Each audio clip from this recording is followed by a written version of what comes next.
इसमें गोस्वामी जी ने बहुत सूक्ष्मता से वर्णन किया। महापुरुषों के वचनों को हम सूक्ष्मता से समझ पाए। प्रायः ऐसा कह करके हम कहीं कहीं माताओं बहनों की अवहेलना करते हैं, कई जगह हम इसका प्रयोग कर देते हैं। अरे वो गोस्वामी जी ने लिखा है, ढोल गवार शूद्र पशु नारी सकल ताड़ना के अधिकारी।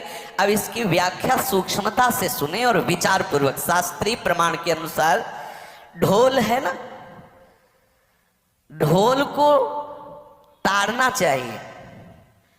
ताड़ना मतलब उसको ठपाक चाहिए। अब बेताल नहीं, शास्त्र सिद्धांत के अनुसार, संगीत शास्त्र के अनुसार तभी वो राग प्रकट कर पाएगा, तभी वो बजेगा। ढोल को हाथ जोड़ के बोलो कि साहब आप बज जाए, नहीं बजे, उसको ताड़ना चाहिए। अब ताड़ना शब्द चारों में एक जैसा नहीं लगेगा, शब्द एक ही है ताड़ना, लेकिन ताड़ना के अर्थ अलग अलग हैं। जैसे कनक है, एक ही शब्द है कनक, लेकिन कनक कनक ते 100 गुनी मादकता अधिकाए, वा खाए बोराए जग या पाए बोराए। बोले कनक ही शब्द है। जैसे ताड़ना शब्द का हम प्रयोग केवल वही समझे कि ताड़ना देना ही नहीं, उसका अर्थ अलग अलग है। जैसे कनक शब्द है, कनक को सोना भी कहते हैं और कनक को धतूरा भी कहते हैं। कनक को धतूरा भी कहते हैं। एक कनक है जिसके खाने से बावरा हो जाएगा और एक कनक है जिसके पाने से बावरा हो जाएगा। कनक शब्द एक ही है लेकिन दोनों का अर्थ अलग अलग हो गया। ऐसे ही ढोल में ताड़न का तात्पर्य है उसको पीटना, लेकिन वो शास्त्रीय संगीत के आधार पर उसको ताल देना। ताल देने से ही वो राग प्रकट करता है, आनंद की उमगन करता है, ना कि प्रार्थना करने से। समझ रहे हैं? अच्छा, गंवार, गंवार कहते हैं विवेकहीन पुरुष को। विवेकहीन पुरुष को कोई कार्य दे दो और उस पर दृष्टि न रखो तो कार्य नष्ट हो जाएगा।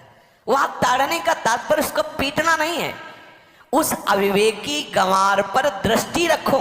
जो आपने कार्य सौंपा है, जो भी कार्य उसका है, उस अविवेकी पर दृष्टि रखना ताड़ना हुआ। उस पर दृष्टि रखो, क्योंकि वो अविवेकी है, गंवार है, वो कार्य प्रणाली ठीक जानता नहीं। आप जहां त्रुटि होता संभाल लेना तो वो संभल जाए, क्योंकि वो गंवार है। और शूद्र, शूद्र का तात्पर्य होता है शूद्र। वैसे जो वर्ण व्यवस्था में शूद्र का प्रादुर्भाव सबसे श्रेष्ठ जगह से प्रादुर्भाव है।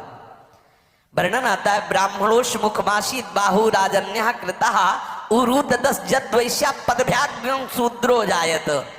भगवान के श्री चरणों की ही वंदना होती है प्राय, आपने देखा सबके श्री चरणों की, और शूद्रों का प्रादुर्भाव श्री चरणों से हुआ है।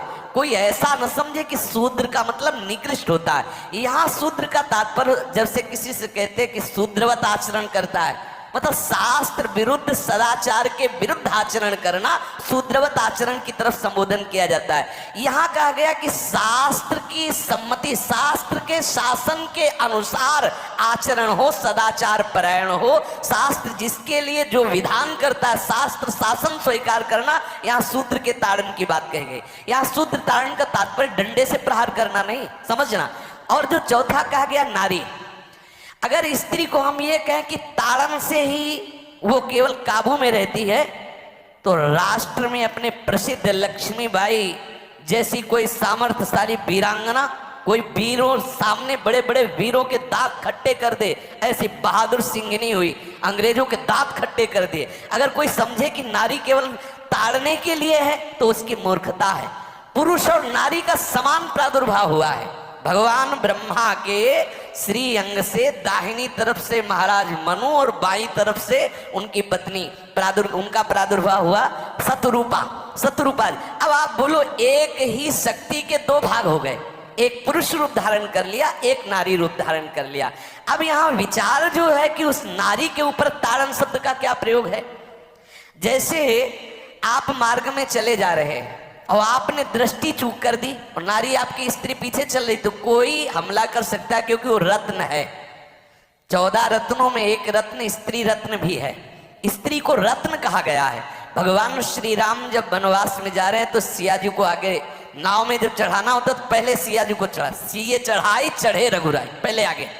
दृष्टि रखो, दृष्टि चूक गई तो रत्न है। यहाँ दृष्टि रखना, शासन मतलब उसकी पिटाई करना नहीं। कि जैसे ढोल को पीटा जाता है ऐसे स्त्री को पीटा जाए, शूद्र को पीटा जाए तो गंवार को, ये व्याख्या नहीं है, ये मूर्खता है, इसे व्याख्या नहीं कहते। जैसे कनक शब्द के कई अर्थ होते हैं, ऐसे ही ताड़न शब्द का यहाँ अलग अलग प्रयोग है। स्त्री के ऊपर दृष्टि रखो, किस भाव की दृष्टि रखे? क्योंकि वो हमारे यहाँ रत्न की तरह है, कहीं कोई ऐसा ना हो कि कुदृष्टि वाला कोई उस पर हमला कर दे। पाणी ग्रहण संस्कार में रक्षा का भी सूत्र बताया जाता है कि आपको अभी ये समर्पित है, आप इसकी रक्षा करें। हमारे शास्त्रीय सिद्धांत में देखो, कभी भी स्त्री को अकेला छोड़ने का सिद्धांत नहीं पाया गया। अगर शास्त्रीय सिद्धांत, बच्ची है तो माता पिता के शासन, थोड़ी बड़ी हुई तो भाई आदि के बीच में, और बड़ी हुई तो पति के, और बड़ी हुई तो पुत्रों के, मतलब एक सानिध्य का एक दृष्टि रखी गई है कि यदि आप अपनी दृष्टि में रखेंगे तो उसका अमंगल नहीं होगा, उसका हित नहीं होगा। ये जो जैसे मानो कोई सी स्त्री को अकेला कोई पा गया और कुमार्गगामी वृत्ति वाला हुआ, तो आज जो घटनाएं सुनने को मिलती हैं, अगर हमारी दृष्टि हो उस पर तो ऐसा नहीं हो सकता। और दूसरी बात यह है कि स्त्री को बुद्धि स्वरूपा भी माना गया। भगवान से भीष्म जी कहते हैं, मैंने अपनी कुंवारी कन्या बुद्धि को, हमारी कुंवारी कन्या है बुद्धि, सदैव सुरक्षित रखा है, आज आपके चरणों में समर्पित करते हैं। तो शास्त्र शासन के द्वारा बुद्धि को सदैव अपने अधीन रखो, कहीं बुद्धि कुमार्गगामी ना हो जाए। यहाँ स्त्री के ताड़न का केवल एक सूत्र है कि आप उस पर दृष्टि बनाए रखें, कहीं स्त्री रत्न कहीं अपवित्र ना हो जाए, कहीं दूसरे का किसी तरह से कुमार्गगामी लोगों का ऐसा कोई बर्ताव ना हो जाए, इसलिए सावधान। वहां उसको पीटने का शब्द नहीं है कि ढोल गवार शूद्र पशु नारी सकल ताड़ना के अधिकारी। ताड़ना का तात्पर्य वहां पीटना नहीं तो विद्वता में देखो तो एक से एक, साधुता में देखो तो एक से एक, वीरांगना देखो एक से एक, ऐसा नहीं कह सकते, क्योंकि जो सामर्थ्य पुरुष में वही सामर्थ्य भगवान ने स्त्री में भी दी, क्योंकि भगवान के ही दो रूप हैं, एक स्त्री और एक पुरुष, समझ रहे ना। तो इसमें एक ताड़न शब्द का कई अर्थ होता है। भगवान की साक्षात शक्ति स्त्री है। अगर कोई इस भाव से देखे कि स्त्री तो केवल ताड़ना, मतलब केवल गाली दे के बात करना, ऐसा नहीं। जिस घर में स्त्री का अपमान होता है उस घर का नाश हो जाता है, निश्चित हो जाता है। आप देखिए, रावण का सत्यानाश हो गया जगदम्बा सीता के प्रति, दुर्योधन का सत्यानाश हो गया द्रौपदी के प्रति। जहां स्त्री का अपमान हो जाए, अगर कोई ये समझे कि स्त्री केवल मतलब जैसा हम चाहे वैसा व्यवहार करे, तो अगर नाश ना हो जाए तो हमें बता देना, क्योंकि भगवान की वो शक्ति है। अगर उसे तुम सोचो कि हम ताड़न करें, जैसे ढोल को ताड़न करें ऐसे ताड़न करें, तो तुम्हारा नाश हो जाएगा। बिल्कुल सच्ची बात समझ लीजिए, केवल वहां दृष्टि रखने की बात कही गई है। आपका अधिकार है, आप उसकी सुरक्षा व्यवस्था में रहें।